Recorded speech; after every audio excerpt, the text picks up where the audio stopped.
Well, my friends, this is another video for a patient of cerebrovascular accident. This patient had an attack of CVA, known as cerebral stroke.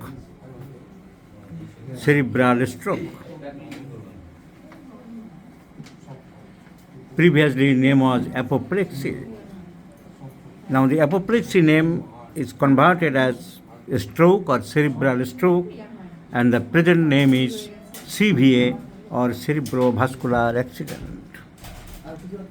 Result of which paralysis of one limb, either left or right, বাম দিক বা ডান দিক paralysed হয়ে পড়ে। The majority of the cause is hypertension. Uncontrolled hypertension is the main cause. Pressure কন্ট্রোলে না রাখার জন্যেই মানুষের এই সমস্যাটা বেশি হয়। এছাড়া অন্য কারণে হয়, যেটা হলো আরেকটা হলো সেরিব্রাল থ্রম্বোসিস। যারা খুব তেল মশলা প্রচুর পরিমাণে খায় বাঙালিরা, সেসব টুকরোগুলো ঘুরতে ঘুরতে ব্লাডের মধ্যে, তেল তো সহজে গলে না, জলের উপরে যে কোনো তেল ঢাললেই দেখা যায় তেলটা এক জায়গায় জমে গিয়ে ভাসছে। তো ব্লাডের মধ্যে এরকম তেলগুলো ভাসতে ভাসতে যে তেলের নাম ডাক্তারি পরিভাষায় আমরা বলে থাকি কোলেস্টেরল, সেগুলো জমে জমে বিন্দু বিন্দু হয়ে ছোট্ট ছোট্ট পুঁতির মতন, বলের মতন হয়ে আর্টারির মধ্যে, তার সাথে আরও জমছে, আরও অন্যান্য কেমিক্যাল জমছে, ট্রাইগ্লিসারাইড জমছে, গিয়ে এক জায়গায় গিয়ে ব্রেনের শিরার মধ্যে গিয়ে আটকে গিয়ে রক্ত চলাচল বন্ধ করে দিল। ব্যাস, সেরিব্রাল থ্রম্বোসিস হয়ে গেল, ব্রেন আর রক্ত পেল না। But the majority of the cause is hypertension. আমি বারবারই বলেছি, প্রেশার মানুষ চেক করে না, কন্ট্রোল করে না। প্রেশার কী করে ভালো রাখা যায় সেটা চেষ্টা করে না, বোঝে না। বিকজ কেন বোঝে না, কেন চেষ্টা করে না? Because the majority of the patients are asymptomatic. Symptom থাকে না। সিমটম না থাকার জন্য বোঝে না। হাঁটছে, চলছে, খাচ্ছে, গল্প করছে, বেড়াচ্ছে, ঘুরছে, কিন্তু তার প্রেশার বেড়ে আছে অনেক। এখন নর্মাল প্রেশার কত? নর্মাল প্রেশার আমাদের দেশে 110 থেকে 120 উপরে, আর নিচে 70 থেকে 80 millimetre of mercury. Millimetre of mercury কেন বলা হয়? কারণ যে যন্ত্র প্রথমে আবিষ্কার করা হয়েছিল সেটা পারদ বা মার্কারি দিয়ে মাপা হচ্ছে। 1 মিলিমিটার, 2 মিলিমিটার, এইভাবে দেখা গেল এত মিলিমিটার করা হয়েছিল। এই 110 থেকে 120 মিলিমিটারের মধ্যে নর্মাল থাকে। এখন আর সে মিলিমিটার রয়ে গেল বইয়ে, কিন্তু মিলিমিটার, পারদের মিলিমিটার বাদ দিয়ে এখন হাওয়া মেশিন, শব্দ মেশিন অনেক রকম বেরিয়ে গেছে, কিন্তু অরিজিনাল শব্দ রয়ে গেল মিলিমিটার অফ মার্কারি। দেখছে কাঁটা মেশিনে, হাসির কথা, মজার কথা, এগুলো কেউ ভাবে না। দেখছে কাঁটা মেশিনে যেখানে পারদের কোনো ব্যাপারই নেই, অথচ ডাক্তারবাবু প্যাডে লিখছে মিলিমিটার অফ মার্কারি। কত পেলাম? 120 millimetre of mercury. Mercury machine দিয়ে দেখেনি, মার্কারির কোনো ব্যাপার নেই। এগুলো কেউ ভাবে না, বেশি মজার ঘটনা আর কি। তো এই প্রেশার ভ্যারি করে, নর্মালিও ভ্যারি করে।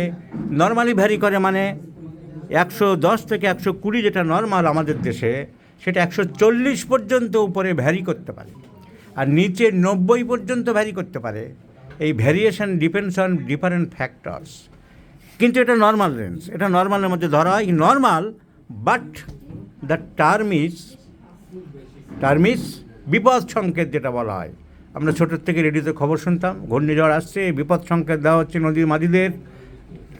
তো সেরকম বিপদ সংকেত দেখে বলা হয় the boundary level, the risk factors. এর বাইরে গেলে কিন্তু বিপদ হতে পারে। এই টেবিলের মধ্যে যে টর্চটা আছে, it is on the table centre. এখনও টেবিলের মধ্যে আছে, এবারে পড়ে যেতে পারে। So this is the range may vary, এর ভিতরে ঘুরছে। ইট ইজ নর্মাল, এটা সেফটি সব থেকে মাঝখানে। So the normal pressure is 110 থেকে 120, but the range may vary up to 140। এর বেশি গেলে বলা হয় হাইপার টেনশন। আর ডায়াস্টোলিক 70 থেকে 80 নর্মাল, 90-এর উপরে গেলে বলা হয় ডায়াস্টোলিক প্রেশার বেড়েছে। সো দ্য আরবিট্রারি মোটামুটি নর্মাল লেভেল হলো 110/70 বা 120/80। আর এর বাইরে গেলে 140 আর 190 পর্যন্ত নর্মাল ধরা হয়, the range may vary up to this level. This is call border line. ডাক্তারিতে একটা শব্দ আছে বর্ডার লাইন। এবারে বর্ডার কিন্তু ক্রস করলে ওপারে পা দিলেই ওপারের পুলিশ ঘপ করে ধরে নেবে, এই পর্যন্ত তুমি পা দিতে পারো। এখন এই প্রেশার বাড়ে কেন? আমি তো বললাম এইসব কারণে বাড়ে। মেন কারণ কোলেস্ট্রল বেড়ে যাচ্ছে, ফ্যাট বেড়ে যাচ্ছে, প্রচুর পরিমাণে ঘি ডালদা খাচ্ছে, লুচি পরোটা রাধাবল্লভী আলুর দম ফুচকা আলু কাবলি, আর বিয়ে বাড়িতে কবজি ডুবিয়ে তেলের মাংস খাওয়া কম্পিটিশান করে। ধূমপায়ী ব্যক্তিদের বাড়ে, যারা প্রচুর পরিমাণে ধূমপান করে। মদ্যপায়ী ব্যক্তিদের বাড়ে, যারা প্রচুর পরিমাণে মদ্যপান করে।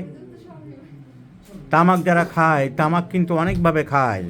নস্যি নিলেও সেটাও তামাক, পান পরাগ খেলেও সেটাও তামাক। দোকান থেকে একটা প্যাকেট নিয়ে ড্রাইভারগুলো বেশিরভাগ আমরা গাড়ি চালাই দেখি প্যাক প্যাক করে থুতু ফেলতে থাকে, খায়, আর মিনিটে মিনিটে কালে থুতু ফেলে। এর স্বভাব হলো যে ও মুখে ঢুকিয়েছে তার মানে কিছু, আর মুখ থেকে যা ওই বাজে ওদের সেন্ট দেওয়া থাকে।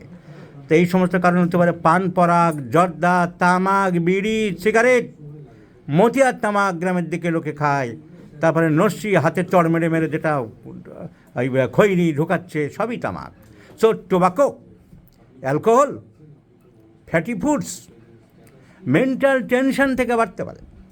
সেটা ক্ষণস্থায়ী, সেটা ট্রানজিয়েন্ট বাড়া, অনেক কারণ হতে পারে। অনেক লোকের আছে বাড়িতে প্রেশার নর্মাল, যতবার মাপছে নর্মাল, ডাক্তারখানায় এসে ডাক্তারবাবু যেই দেখছে 180 বা 100 হয়ে গেল।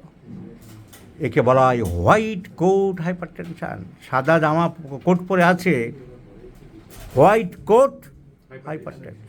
অনেক লোকের উল্টো, ডাক্তারখানায় নর্মাল, বাড়িতে গেলেই প্রেশার বাড়ে। বাড়িতে কোনো টেনশন আছে, কোনো ঝামেলা আছে, ওয়াইফের সাথে বনিমানা নেই বা হাজব্যান্ডের সাথে বনিমানা, তাকে বলা হয় মাস্ক হাইপারটেনশন, মুখোশ পরা হাইপারটেনশন। সো মাস্ক হাইপারটেনশন যেটা বাড়িতে বাড়ে, ডাক্তারখানায় বাড়ে না। উল্টো যেটা ডাক্তারখানায় বাড়ে, অন্য জায়গায় বাড়ে না, তাকে কি বলা হয়? White coat hypertension. আবার দেখা গেল কখনো সিস্টোলিক প্রেশার নর্মাল, ডায়াস্টোলিক বেড়ে গেছে। Systolic 140, diastolic 180। একে বলা হয় অ্যাক্সিলারেটেড হাইপারটেনশন। হার্টের পক্ষে খুব চাপ পড়ে যাচ্ছে, হার্ট খুব জোরে জোরে পাম্প করছে, একে এরপর রেজাল্ট ভেন্ট্রিকুলার ফেলিওর। একে বলা হয়, কি বলা হয়? Accelerated hypertension. তাহলে হাইপারটেনশন যাতে না হয়, কন্ট্রোল করার রাস্তাটা কি? মোটামুটি মেন রাস্তাগুলো হলো প্রত্যেক দিন 10-20 মিনিট করে একটু ব্যায়াম করা, হাঁটা। যারা বেশি মোটাসোটা আছে তাদের ফ্যাট কমানোর চেষ্টা করা, ধূমপান না করা, মদ্যপান না করা, লাল মাংস, খাসির মাংস, বিফ এসব কম খাওয়া, ফল বেশি খাওয়া, আর ইলিশ মাছ বেশি খাওয়া। ইলিশ, পমফ্রেট, সামুদ্রিক মাছ বেশি খেলে তার হার্টের রোগ হয় না, তার ওই ফ্যাটটা ভালো ফ্যাট। সো এগুলো খেতে হবে।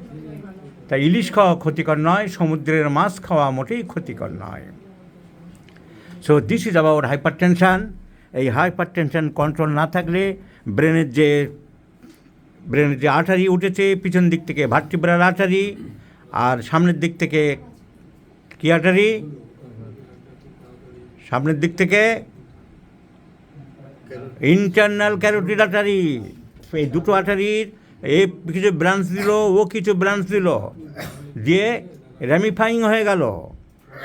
রবীন্দ্রনাথের সেই গান, আই তবে সহচরী হাতে হাত ধরি ধরি, একটা নেটওয়ার্ক তৈরি করছে। সেই নেটওয়ার্কটা প্রথম লক্ষ্য করলো, ব্রেন কাটতে কাটতে কে লক্ষ্য করলো? অ্যানাটমিস্ট উইল সাহেব বললো যে তো বিরাট সার্কেল সেখানে তৈরি হয়, তাই তার নাম অনুসারে নাম হয়েছে circles of Willis, circle of Willis. ওইখানে শিরা ফেটে দেয়, ছিঁড়ে দেয়, রক্তের গতি বেড়ে গেছে, ব্রেন বা হার্টের ভেন্ট্রিকল থেকে খুব জোরে জোরে রক্ত বেরোচ্ছে, জোরে জোরে রক্ত বেরোচ্ছে। তাহলে ভেন্ট্রিকুলার হাইপারট্রফি হচ্ছে, জোরে জোরে রক্ত বেরোচ্ছে, আর সেই রক্ত গিয়ে জোরে জোরে আইলার মতন, হাঁটি আইলা মানে কি? একটা যেগুলো জাপানি নাম টামে সব দেয়, এটি তো জলোচ্ছ্বাস। ঘূর্ণিঝড়ে যখন নাম দিচ্ছে হারিকেন, লণ্ঠন, ঘূর্ণিঝড়ের নাম দিয়ে জলোচ্ছ্বাসের নাম দিয়েছিল আইলা, হঠাৎ করে জলের চাপ বেড়ে গেল, নদীর ভিতরে সমুদ্রের জল হু করে ঢুকে গেল। প্রাচীনকালে অনেকবারই হয়েছে, প্লাডের বন্যার পর বন্যা হতো, লোকে পালিয়ে আরেক জায়গায় চলে যেত, সব চাপা পড়ে থাকতো। তারপর দেখা গেলো বড় বড় মন্দির, মসজিদ, ঘর বাড়ি এখন মাটির তলা থেকে বেরোয় না, প্রত্নতত্ত্ব যাকে বলে। তো সেরকম ওই নদীর বাঁধ ভেঙে গেল জলের চাপ না রাখতে পেরে।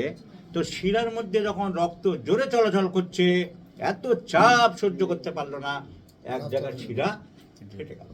ফাটার আগে অনেক সময় বেলুনিং হয়, মানে একটুখানি ফুলে যায়, ফুলে গিয়ে লিক করতে পারে, যেমন পাঞ্চ করে দেয় সাইকেল, একটা বেলুন টেলুন পাঞ্চ করতে, পুরো হাওয়া হু করে বেরোলো না, একটু একটু করে রক্ত বেরোচ্ছে, ফোটা ফোটা ফোটা ফোটা, তখন মাথার যন্ত্রণা একটু একটু করে হয়।